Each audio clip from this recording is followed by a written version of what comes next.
ready for the next chapter. Warmaster of Chaos Part 28.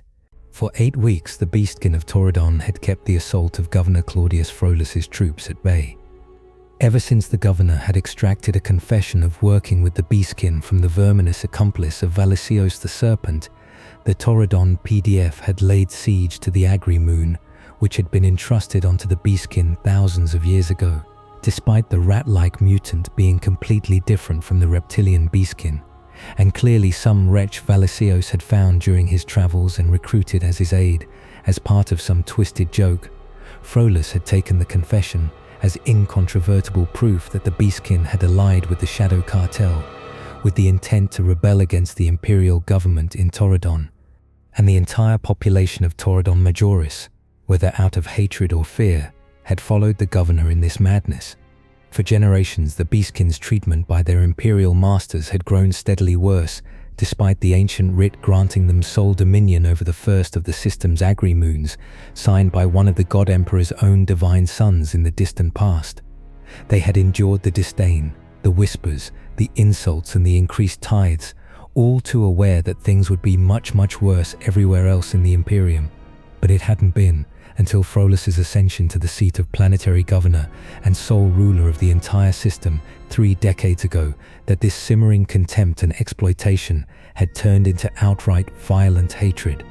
As far as the Beastkin could tell, there was no reason for Governor Frollus's hatred of them. The governor had never set foot on their moon, had never so much as seen one of them with his own eyes. It had been many, many years since the last time a Beastkin had been allowed to journey to the system's main inhabited world. But that didn't matter to the Zealot, who had preached hatred of the Beastkin for years before ascending to the throne of governor in the succession crisis that had followed the demise of the previous incumbent, when the Imperial Navy had left without explanation, or at least none which had been shared with the common folk. Frollus had blamed the Beastkin, proclaiming that it was the Gap's tolerance of their existence which had caused them to lose the God Emperor's favor and resulted in the departure of the fleet on which the subsector's safety and economic stability had depended. As far as the Beastkin could tell, that was utter nonsense, but the governor's supporters had lapped it up, eager to find a justification for their sudden abandonment, especially one that could be corrected. Still, Frollus hadn't ordered an outright genocide until the Serpent's elimination.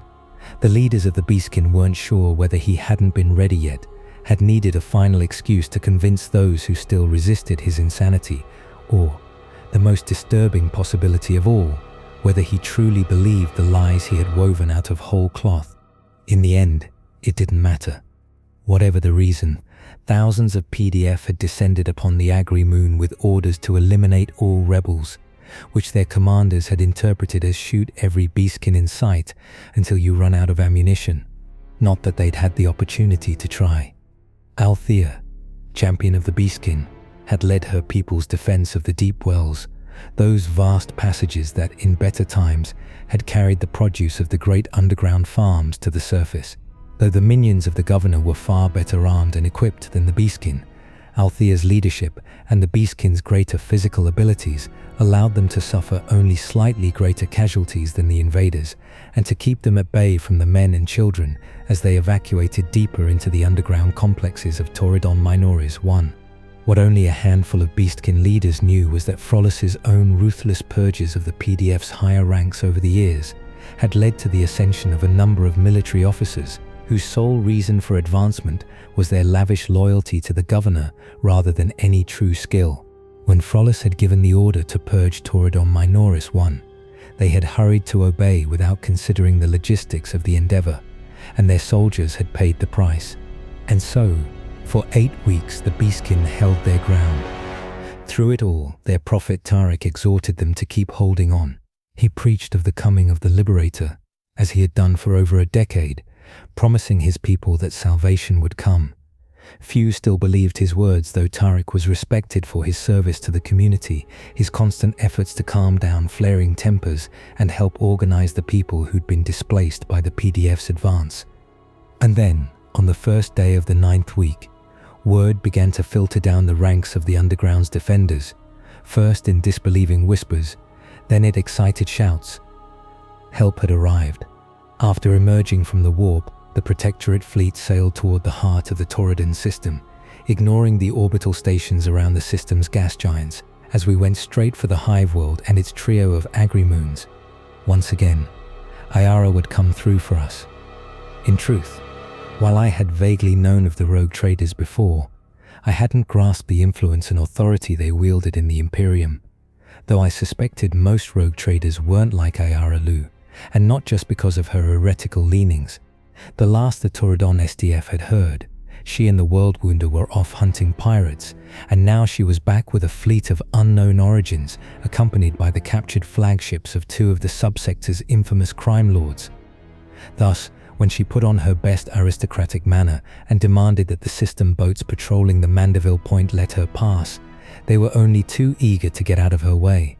It was only once we were close to Torredon Minoris that we let our deception slip, though the locals still didn't know our heretical nature. Ayara simply sent a broadcast announcing her disagreement with the governor's decision to exterminate the Beastkin, and that she would be sending her forces to the Agri-Moon in order to enforce a truce while she and Frollus talked things out like properly civilized servants of the throne. Officially, it was our hope that the rogue trader would manage a diplomatic resolution.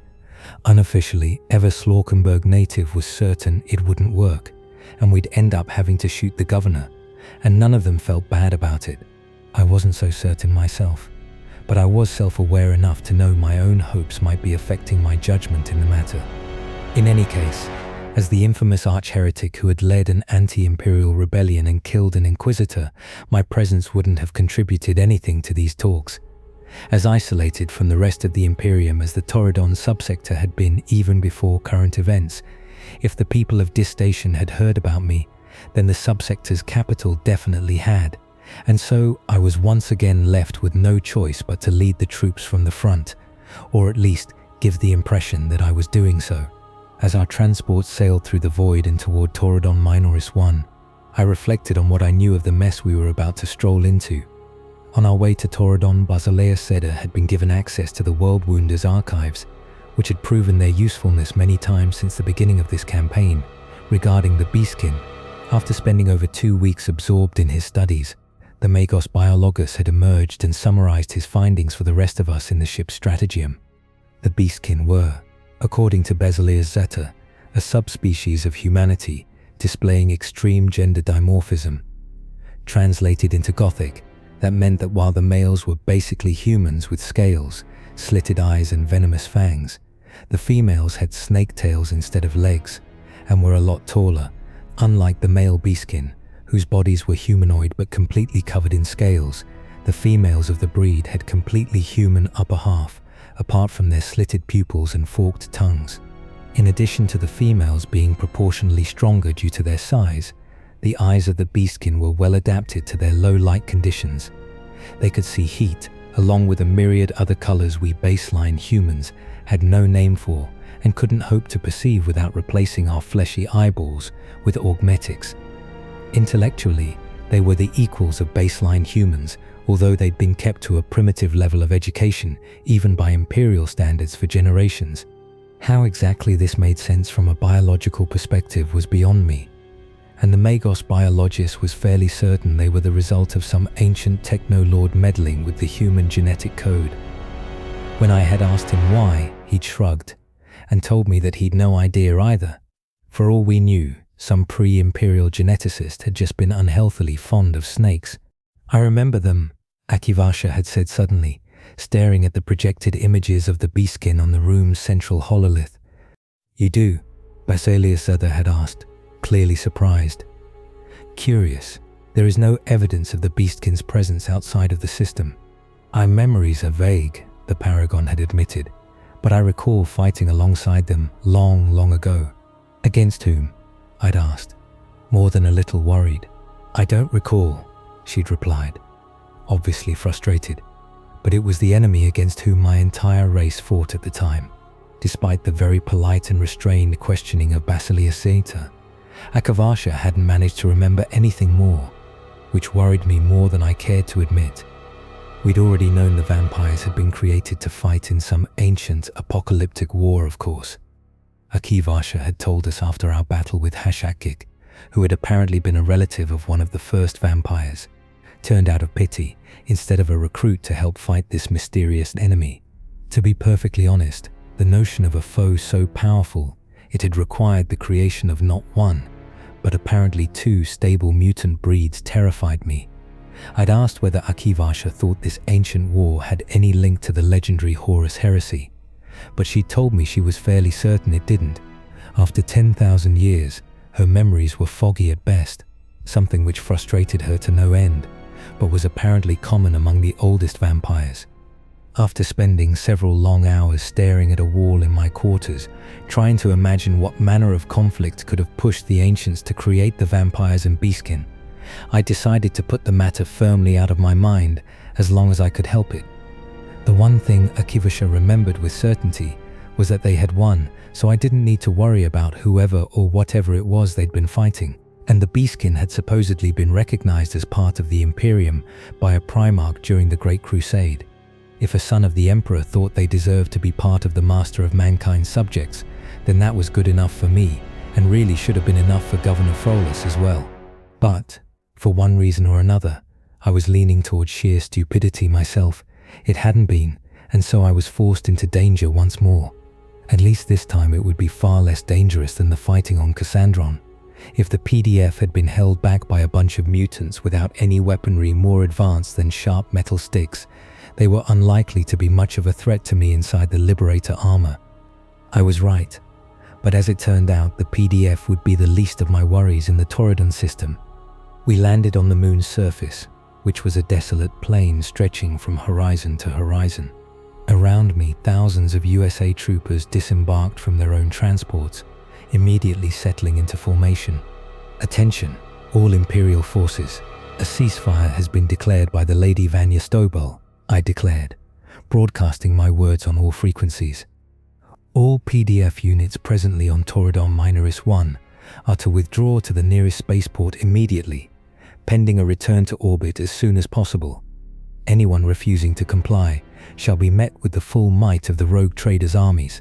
While this was a slight twisting of the truth, I thought it had much better odds of working than telling a bunch of PDF trolls who'd spent the last years being fed a steady diet of religious craziness by their planetary governor than loudly announcing a bunch of heretics had come to the rescue of the mutants they had been taught to hate. Once I'd phrased it as putting the safety of the Beastkin as our greatest priority, the rest of the War Council had agreed without comment, besides Harold praising my foresight and understanding of the Imperial mindset. Most of the PDF are retreating to their transports, reported General Marlone a few minutes later. The USA commander was keeping watch on the overall picture from the safety of the Lord of War, coordinating the various task forces moving across the moon. But we're seeing some units holding their ground at the tunnel entrances. Poor discipline that, I said, frowning. They should either all leave or, if they're going to reject the ceasefire, all stay to fight us off. Based on the Vox messages we've intercepted, it looks like their officers are arguing about what to do, the Cornate General explained. To be frank, none of them sound like proper military to me. Careful, General, I warned him. Underestimating the enemy is one of the worst mistakes a commander can make. For better or worse, these people managed to maintain order in the system after the Navy's departure despite the rampage of the shadow cartels. Of course, my apologies, Lord Liberator. Given the number of shadow cartels preying on the subsector, I found it hard to believe that the PDF were completely useless. Then again, until recently, the cartels had been restricted to small-scale operations, which would be met with the deployment of comparatively small PDF detachments. Maybe the lower ranks of the chain of command knew what they were doing, but the higher-ups could coast along on connections and bloodline without needing to actually do anything. According to what I'd been taught at the Scholar, it was a common issue, and one whose recommended solution was mass execution of said higher-ups and the field promotion of competent replacements. In any case, I grieved the fact that I was left with no choice but to lead chaos-worshipping loonies in battle against servants of the Golden Throne, whose only sin was to have bad luck in commanding officers. But I had no choice, and if I was on the front line, then at least I'd be able to argue for mercy as I'd done on Slaukenberg against the Valhallan 18th. I brandished Liberation's edge in the direction my suit's helm display told me was where the closest entrance to the underworld was located, in a suitably dramatic gesture. "Onward," I bellowed. my armor's vox speakers amplifying my voice so that it boomed across the field.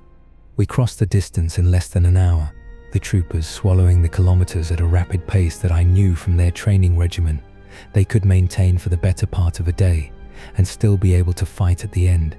The PDF scattered before our advance like startled avians the moment they realized their light rifles couldn't penetrate the power armor of the USA troopers.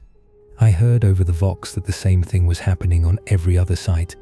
Likely whoever was in command of this rabble would be working hard, or have their aides work hard at any rate, to gather the disparate forces into a single cohesive unit, which would then wait for orders from the governor. That wasn't the case, however. They were simply breaking and running, despite only having sustained minimal casualties. The commissar in me was appalled at the display of cowardice, even though it was the most intelligent thing they could do in this situation. I suspected that whatever high-ranking officer had ordered them to hold their ground might have suffered from an unfortunate case of friendly fire after refusing to order a retreat, and, sure enough, one of the squads reported in that they'd found the corpse of someone in a fancy uniform, with a bunch of medals and traces of a lash bolt to the back of the skull. Soon, we'd secured the entrance to the underground. After leaving a rearguard to defend the passage in case of a counterattack, however unlikely, we followed the rails leading down into the depths of the Agri-Moon. We passed empty cargo trains meant to carry the produce of the underground to the surface, where it could be loaded for transport to the hive world and distribution to the billions of hungry mouths that inhabited it. The part of me that remembered growing up in the Underhive couldn't help but think of how many people on Torredon Minoris-One were already suffering due to Frollus's decisions. Keeping a hive city reasonably fed was a delicate balancing act at the best of time. Since the uprising, I'd become more familiar with the logistics of ruling than I'd ever wanted to, and Slaukenberg was much simpler in that regard. Yet the governor had cut off a third of his world's supply of foodstuffs in what, from everything I'd heard so far, had been nothing more than a fit of pique, and at a time when trade with other systems had been brought to a screeching halt by the Navy's departure and the Shadow Cartel's depredations. Of course, it wasn't like Frollus and his direct acquaintances would be the ones going with empty stomachs as a result. No doubt they were still feasting like kings on preserved foodstuffs, but I wondered whether the governor had even thought about it when he'd given the order from his palatial residence atop the highest spire of Torredon Minoris-One. The deeper we went, the more signs of battle were in evidence. Bodies littered the ground, and there were plenty of scorch marks on the walls. Surprisingly, none of the bodies were Beastar. Apparently, while the mutants had reclaimed their fallen after every engagement, the PDF had left them to rot after scavenging what equipment they could.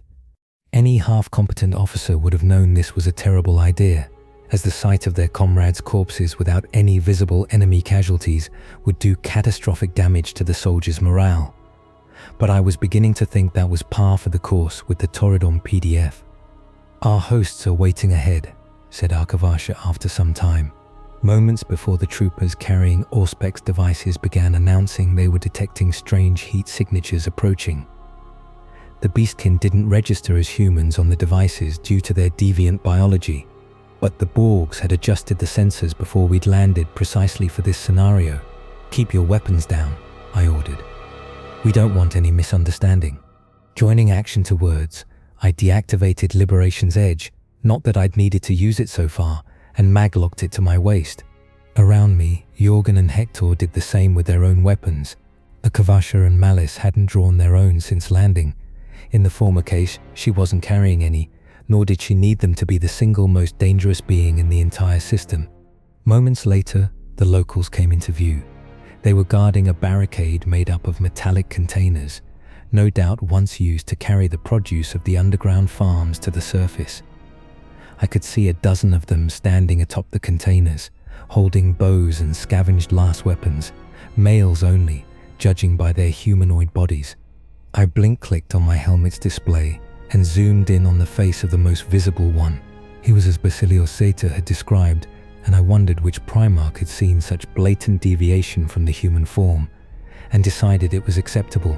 I was sure that legendary figure had good reasons, and from what I knew, the Beastkin hadn't proven him wrong until Frollus had started his tantrum, but it still seemed to go against Imperial policy to me. I raised my hand, and the entire column came to a stop behind me. with a synchronicity that would have made the drill abbot back at the scholar proud. "Greetings, people of Torredon Minoris-One," I called out, my armor amplifying my voice. "We come in peace and wish to speak with your leaders." There was a moment of silence, and then a tall figure slithered out from between the metal boxes. Once, I would have found the motion disquieting, but after all that I'd seen since landing on Slaukenberg, it barely registered, and I silently bemoaned the state of my soul. Her lower half was covered in black scales, while her torso, head and arms were of the same darker hue common in the southern regions of Slaukenberg. She was carrying a pair of chainswords that, judging from their markings, had been looted from the PDF. The weapons looked like short swords against her bulk. Her upper half was beautiful, in a statuesque Amazonian manner. More female Beastkin emerged from the barricade to stand at her side, forming a line directly between it and us. I was grateful for the Liberator Armor's bulk, as standing before these towering Amazons in my standard suit of armor would have been rather intimidating. One of them slithered ahead of the group and gestured at the obvious leader before declaring, "Before you stands Althea, chieftess of the Beastkin." I exchanged a glance with Jurgen and nodded slightly. Understanding my meaning at once, he stepped forward and I braced myself. "Greetings, Lady Alini Aisha. I present to you Ciaphas Cain, the Liberator, Warmaster of the Protectorate, head of the Liberation Council." Althea blinked, and I suppressed a shiver as I noticed that her eyelids were horizontal rather than vertical. "The Liberator?" she asked, speaking for herself this time. Her voice had a rough edge to it, which I recognized as coming from having shouted a lot in recent days. "That is a title I have the honor to bear." "Yes," I replied cautiously. The Beastkin were whispering to each other, and while I couldn't make out their words without using the more advanced functionalities of my armor, I could tell they were excited about something. "So it is true," she whispered, still looking shocked, before shaking her head and straightening herself. "Welcome then, Liberator. We welcome your coming and your assistance against the minions of the mad governor. Our prophet Tariq foretold your coming for years, though I'm ashamed to admit I didn't believe him." My stomach dropped further and further down as she spoke. Great, another seer, and one powerful enough to have known I would eventually arrive to this system long before the Imperial Navy had even withdrawn from the subsector. From what Althea was saying, he'd bought into the lie of Cain the Liberator as much as the cults back home, but the addition of another soothsayer I needed to keep in the dark about my true nature was hardly welcome news. The Ansible network connected my armor with the rest of the fleet, and I heard Harold's excited voice in my ear immediately. A prophet who knew we would come to this system. "My lord, if true, this is an incredible discovery. Remain calm, Magus," I commanded the Ticantian, before switching channels to speak aloud. "It would be my honor to meet this prophet and to discuss our cooperation with you, but this is hardly the place for such talks." "Ah," she blinked again and looked around. "You're right. Follow me, please. I'll bring you to our nearest settlement, but I'm afraid the rest of your forces will have to stay here. Seeing them will cause panic among my people." "That is perfectly understandable," I reassured her. "Lieutenant Nathan, you are in charge. Set up a defensive position around our host's defenses. I'll take my retinue with me. I trust this is agreeable, Lady Althea." She glanced at each of the figures which had stepped out of the ranks to stand at my side. Jurgen, Militia, Akivasha, and Hector. Given that she looked like she knew how to fight, I'd no doubt that she'd realized each of them was very dangerous, though not as dangerous as they really were. "It is," she accepted, with the tone of someone bowing to the inevitable. "Then lead the way," I said. It immediately became obvious that the Liberator Armor wouldn't be able to pass through the opening in the barricade. I could have smashed my way through, of course. Tactically, it wouldn't have made much of a difference now that the USA had arrived, but it would have been gauche to say the least, and the Beastkin seemed friendly. So, with great if hidden reluctance, I stepped out of the towering suit and followed on foot, doing my best to ignore the looks every Beastkin was casting in my direction. It took us about an hour to reach the settlement Althea had mentioned, during which we discussed the situation of the Beastkin. Once we arrived, I paused to take in the sights. We were standing inside a large cavern, which had been further expanded over the generations of occupation. Fluorescent moss and small fires provided a weak illumination, which was no obstacle to my helmet's enhanced vision, and I could see mushroom fields in the distance, where several dozen Beastkin were standing up from their work to look into our direction. The mutants lived primitive lives, yes, but their standards of living were still a step up from what I remembered of the Underhive. If nothing else, they didn't seem to be lacking for food, which any Hisha will tell you is the most important thing standing between civilization and frenzied madness. Well, except for faith in the God Emperor, of course. We passed by field hospitals where wounded Beastkin were being treated with primitive medicine. There were many wounded showing signs of having been shot with last weapons. "If you wish, we can help with your wounded," I told our guide. I didn't know whether the panacea would work on the Beastkin, but it was worth testing, and even if it didn't, we had plenty of other medical supplies. I had insisted on it, claiming that depending on the panacea for everything was a recipe for disaster, while my real objective had been to keep the USA from packing even more Borg-made weaponry into the stores of the fleet. "We would be grateful," said the Beastkin chieftess, before stopping and pointing out at one of the buildings around us. "This is it. Tarek should be waiting for you inside." The Prophet's house was no different from the rest of the settlement. It was built from a combination of stone, woven fibers, and recovered panels of metal. "Hector, stay outside," I commanded the Astartes, who was far too bulky to step through the doorway. He gave a grunt of acknowledgement. Bracing myself, I stepped through the entrance and prepared to do my absolute best to make sure this prophet didn't realize my true nature. In his home, Tarek, prophet of the Beastkin, herald of the liberation, that annoying preacher, and many more nicknames, was on the verge of panicking. A runner had just left, having delivered a message to him that the Liberator was coming to see him. The young Beastkin had been breathless and very excited to bring Tarek the news, which only made sense given what he knew. For over a decade, Tarek had preached of the coming of the Liberator, who would deliver the Beastkin from the oppression of the Imperium. Over the years, he'd woven ever more elaborate and grandiose descriptions of what that event would look like, each more implausible than the last. He had claimed that the Liberator would lead a mighty host which would crush the Imperial forces serving the mad governor of Torredon Minoris, that he would bring an end to the tithes which, as they increased over and over, had brought the Beastkin painfully close to the edge of famine, that he would be the greatest warrior to have come to the Torredon Gap since the mythical Primarch, who had granted the Beastkin the right to live as part of the Imperium. It all sounded ridiculous, and for good reason. It was all bollocks. Tarek had made it up from whole cloth, desperate to find a reason, any reason, for his people to not throw themselves at their Imperial overlords in revolt. If they thought salvation was coming, he'd reasoned, then they wouldn't be so eager to doom themselves in futile defiance. While Tarek understood why his people hated the Imperial regime, he also understood that trying to fight it was a doomed endeavor. The Beastkin didn't have any industry, depending on regular delivery from the Mechanicus enclaves in the system for the technology they needed to tend the underground farms.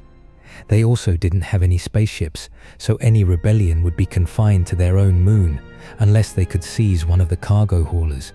But such a ship would easily be shot down by Torredon Minoris' orbital defenses. Of course, most Beastkin didn't know about such things. They didn't know anything beyond the caverns in which they and their ancestors had lived since time out of mind. The only reason Tarek knew more about the universe beyond the caves was because, as a youth, he'd been picked up by a tech priest to serve as their assistant for a couple of months, and the Martian had been amused enough by his questions to indulge his curiosity. Tarek had still been a child when Governor Frollus had ascended to the governorship, and things had started to really go bad for the Beastkin. Increased tithes, beatings, imprisonment in the spaceport's jails at the slightest provocation, or what the enforcers insisted were provocations at least. It was no wonder that talk of rebellion had begun to spread. Tarek had known he needed to do something, and one day, as he passed a shrine to the God Emperor in the spaceport, inspiration had struck. Ironically, it had come from overhearing a speech from none other than Frollus, who had been preaching, ranting really, about the master of mankind and how he would one day raise up all of his faithful to sit at his side. To Tarek's mingled relief and astonishment, his desperate ploy had worked. The Beastkin had never been a religious people, being looked down by the Imperial creed for countless generations, hadn't made them favorably disposed toward the one religion they were allowed to practice. But harsh circumstances had a way of driving people to faith. The belief that the oppression of Governor Frollus would end someday had given strength to thousands who would have despaired otherwise. Except, now it turned out it was true. The Liberator was real, and he had come to help the Beastkin in their hour of direst need. Which was great news, of course, because while the PDF had prosecuted the governor's orders in a rather lackluster manner, Tarek knew they couldn't hope to stand up to the hive world's superior resources forever. He just wished the salvation of his people hadn't come about in a way that risked revealing his lies for what they were. Tarek took a deep breath as the curtain blocking his home's entrance was swept aside, and the Liberator stepped in. He was clad in armor the color of fresh blood, and carried the biggest handgun Tarek had ever seen on his hip, along with a sheathed sword that made the Beastkin's eyes hurt when he looked at it. With him was a man in the same type of armor, with a huge cannon strapped on his back, and two women in light armor, each of whom made Tarek's instincts scream at him that they were incredibly dangerous. "Greetings, Lord Liberator," said Tarek, bowing deeply. "Hello, Tarek," said the man.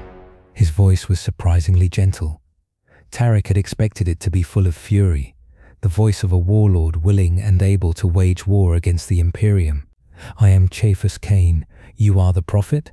"That is what my people call me." "Yes, but please, call me Tarek." Cain smiled. "Then call me Cain. I've been told that you foresaw my coming to this system years ago. Is that true?" "I had dreams," Tarek said. "They were vague, but I clung to hope and did what I could to share it with my people, who needed it badly." Both sentences were true. Tarek dreamt, like everyone else, and those dreams were vague and quickly forgotten. And he also had clung to the hope that something would happen that would change his people's fortune. Maybe Frollus would slip in his golden bath and break his neck, or one of his political rivals would poison one of his dozen daily meals, or something. If Cain decided to link the two sentiments together, then that had nothing to do with Tarek. "Interesting," said the woman in the black bodysuit. "I wasn't aware that the Beastkin could be psychic. From what I remember, none of them were." "It has been 10,000 years, Akavasha," replied the Liberator. "Things change." "I suppose so," said the now-named Akivasha, still staring at Tarek as if Cain hadn't just casually implied that she was 10,000 years old. "I would like to introduce you to my own seers, so that they can evaluate your abilities," said Cain. "They are very interested in meeting you and discussing things with you." Crap. Actual, proper seers were sure to see through Tarek's lies, but try as he might, he couldn't think of any way to refuse that wouldn't be taken as an insult or draw suspicion. "It would be a great honor," he said. Hopefully, he would think of something before it was too late. Because while Tarek was not sorry to have lied to his people in order to keep them from killing themselves, he was much more ashamed of the fact that at least half of his motivation had come from a desire to protect his own skin in the process, and he had a feeling that the leaders of the Protectorate wouldn't look kindly on such base motives. "No, Lord Claudius Frollus, appointed Governor of Torredon by the will of the Master of Mankind. There'll be no ceasefire. You will remove your ships from my system, Yastobal, or the wrath of the God Emperor shall strike you down." Above the hololithic projector, the image of Arelu van Yastobal frowned. "Be reasonable, Governor. You are acting against an edict that was signed by one of the God Emperor's own Primarchs." "Lies. I have seen that so-called edict. It is nothing more than lies, fabricated by the animals in order to continue corrupting us." "Emperor's blood," Van Yastobal breathed. "You actually believe that, don't you?" "Your words won't shake my faith, witch," Claudius spat. "Very well," sighed the harlot. "The consequences of this are on your head, Claudius." The link went dead, and the image disappeared. In a fit of disgust, Claudius threw his goblet of amasec at the device, causing it to spark and make worrying noises, which the governor completely ignored as he turned to his aides, who were cowering near the door of the luxuriously appointed room. "Summon my generals," he ordered. "It is time for them to actually start doing something instead of sitting in my palace drinking my wine and eating my food." Maybe he should just have all of them executed, he thought, as the aides scurried to do his bidding.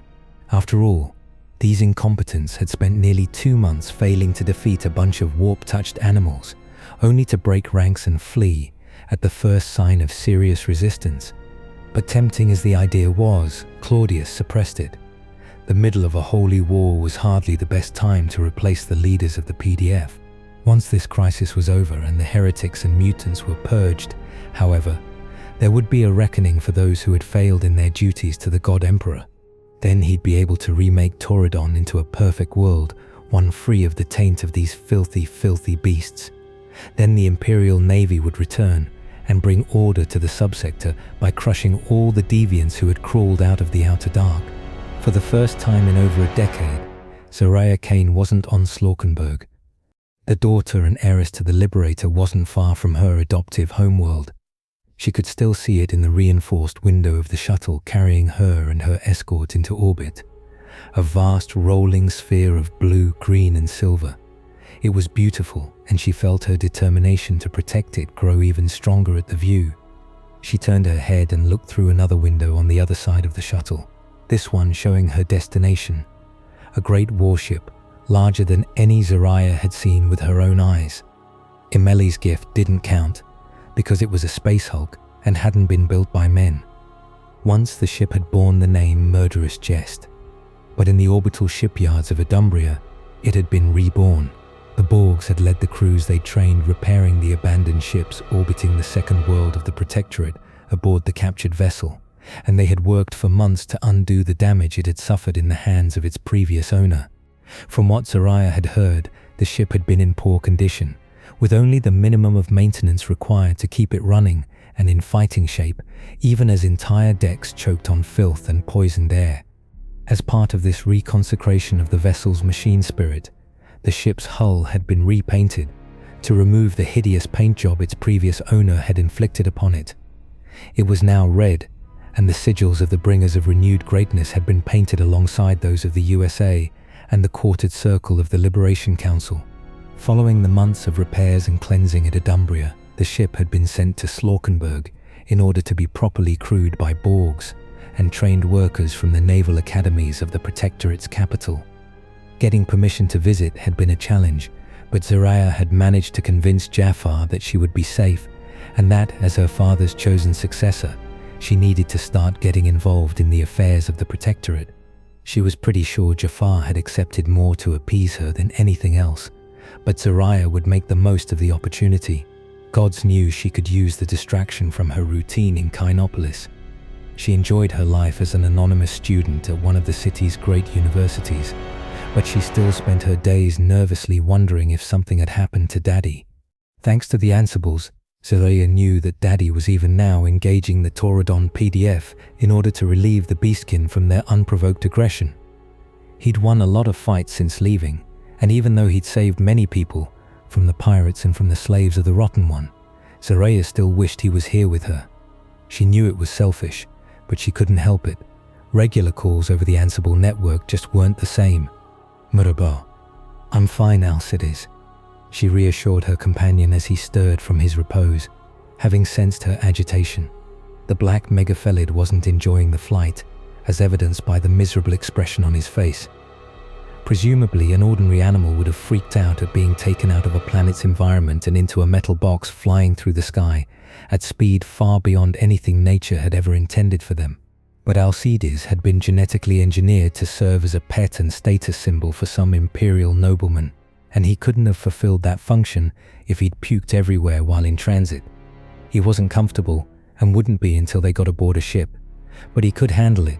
One of the aides at the Liberation Palace had very respectfully suggested keeping him in a cage for the duration of the trip, but Zerayah had immediately rejected the idea. She wouldn't inflict such a fate on her companion.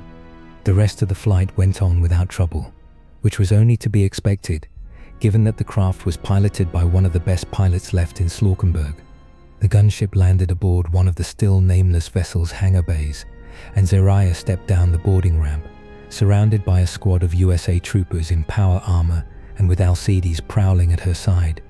2 rows of crew stood at attention to greet her, and they saluted her with parade-perfect synchronicity. Zerayah walked toward the two officers waiting for her. One of them was a tall man with ebony skin and bulging muscles, wearing the uniform of a USA commander. She knew him, of course. Colonel Yigdal was in charge of the USA forces left to defend Slaukenberg in her father's absence, and they'd met many times before at various official functions. He was here for the same reason as her, to take part in the renaming ceremony of the vessel. Lady Cain, he greeted her with a bow. "Welcome." "Thank you, General," she replied with an elegant curtsy, just like she'd been taught by Christabel, before turning to the Borg who stood next to Igdal. "And good day to you as well, Magos Herod Epsilon." "Lady Cain," they replied, bowing deeply. "Your presence is a welcome addition. Please follow us." They left the hangar bay, accompanied by a cluster of flying metallic servo skulls which were recording and transmitting everything back to Slaukenberg, and entered an elevator bigger than any Zerayah had ever seen. When she asked, Herod Epsilon informed her that it was designed to carry cargo across the ship, not passengers, but given the size of her escort and the weight of their armor, it was more convenient to use it in order to reach the bridge. Zerayah had seen the pics of the murderous Jest's bridge. She hadn't been supposed to, but she'd been curious, and obtaining information she wasn't freely given made for good practice. This time, though, she'd regretted it, as Jeremiah Smile had made the brain of his flagship into a house of horrors to match the worst Yoruba atrocities documented in the House of Remembrance. Now, however, no trace remained of the bridge's former aspect. It had been completely cleaned and remade, its systems improved to no longer require the use of servitors. The very notion that the Imperium used such ghastly creatures never failed to make Zerayah shiver in revulsion. Once she'd secured her trip to the ship, Jafar had decided that, since she was going to be here, she might as well take part in the inauguration ceremony. Zerayah had accepted, and she'd spent the next few evenings studying the role she was expected to play in the ceremony. She knew it wouldn't be the end of the world if she made a mistake, but she wanted people to take her seriously. As Daddy's appointed successor, she already had a reputation in the USA, thanks to word of her regular training sessions with Hector and Marlicia going around. But as Daddy always said, a leader had to be good for more than just fighting the enemy of the people. The ceremony's details had been decided by the Borgs, mixing sacred Martian rites with naval superstitions from the few Imperial crew who had survived Karamazov's disastrous attack years before Zerayah's rescue from her Nurglite captors. Everybody knew it was really about the spectacle, but it was still an important ceremony, as the ship would be the first true warship in the Protectorate's navy, apart from the World Wounder. But Zerayah still wasn't sure what exactly the relationship between Lady Vanya Stobal and her daddy was, despite her best efforts to coax the truth out of him during their talks. A brazier had been set up in the center of the bridge, right in front of the captain's command throne. Sweet-smelling incense burned within, and the flames were attended by a couple of Borgs wearing robes that were far more ceremonial and less practical than Zerayah was used to seeing them wear. Apparently the occasion warranted them dressing up. Zerayah was handed a bottle of Amasek by Colonel Yigdal. It was one of the best Slaukenberg vintages, from a region of the planet which had been producing the stuff for centuries before the uprising, and had continued afterwards, albeit with different labor practices. She opened it, refraining from frowning at the potent alcoholic scent. Daddy had told her she couldn't drink until she was of age, not just physically, but in actuality, and she wasn't exactly looking forward to it, and softly poured the spirit onto the fire. Once the bottle was half empty, she held it up high above her head and smashed it onto the deck, carefully controlling her strength to avoid showing anything beyond what an athletic girl of her apparent age was capable of. "In the names of the gods, the Omnissiah, and my father," she declared, shifting her voice, which in her case was more literal than for most people, as it involved a slight temporary alteration of her vocal cords and lungs, so that it would carry far and clear. "I name you the last laugh. Long may you sail the void and the warp, and bring the light of liberation wherever you go." The name had been chosen after consulting the mind healers who were working with the rescued victims of Jeremiah Smile. It was to serve as a reminder that, for all the horrors the Pirate Lord had committed, he had still been brought to justice eventually. Although evil men might endure for a long time, sooner or later all would meet their deserved end. And though the Protectorate had many enemies who would see it destroyed, They would be the ones to triumph in the end. The bridge crew applauded, and a cat emerged from under a console to remove the bits of glass. The ceremonies would continue for an entire day, as the Borgs had a long list of checks and final procedures that could only be performed once the ship had been properly named. Her old Epsilon had confessed to her that technically they could have done them in advance, but the machine spirit of a warship the size and age of the last laugh was much more complex than that of the machines their order had built on Slaukenberg since the uprising, and they felt it was best to follow tradition in this case. Since there wasn't a pressing need to finish the ship's reconsecration, nobody had argued against it. Zerayah herself wouldn't need to be present for the rest of them, though. There was a party taking place on one of the decks beneath the bridge, and her presence there would honor the workers who'd worked on the ship for months and were now being rewarded with the best party the handmaidens could throw. "Come on, Alcides," she told her furry friend, who was lazing around on the floor completely unaware of the solemn event that had just transpired. "There's food waiting downstairs." At the mention of food, the megaphalid's ears perked up, and he slowly stood up, making a show of taking his time and stretching before falling in at her side. Zerayah shook her head fondly at the antics of the big lug and walked out of the bridge, her escort following her. She hoped Daddy would be proud of her. It was a small thing compared to the speeches he gave all the time, but she had to start somewhere.